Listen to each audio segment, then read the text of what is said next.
দর্শক, আমি এই মুহূর্তে অবস্থান করছি গোপালগঞ্জের মকসুদপুর উপজেলার দিগনাগড়ি ইউনিয়নের পদ্মকান্দি। আসলে এই বর্ষার সময় না আসলে বোঝা যাবে না আসলে যে এরা কতটা কষ্টে আছে।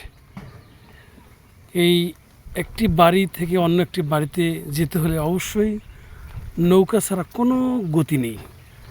আমি প্রায় অনেকক্ষণ ধরে দাঁড়িয়ে রয়েছি। আমার এক খালাবাড়ি যাব, আসলে অনেকক্ষণ ধরে কিন্তু দাঁড়িয়ে আছি। যদিও নৌকা আসতেছে, কিন্তু আসলে এরকম যোগাযোগ ব্যবস্থার যে অনুন্নত, আসলে এটি চিত্র না দেখলে কিন্তু আসলে বোঝা যাবে না। চরম উন্নয়নের ছোঁয়া কিন্তু এখানেও লেগেছে।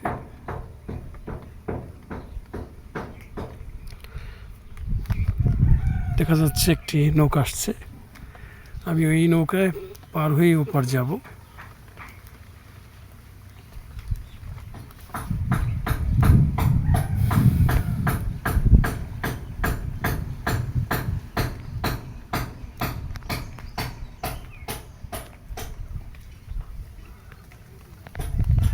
প্রত্যেকটা বাড়ির সামনে কিন্তু এরকম নৌকা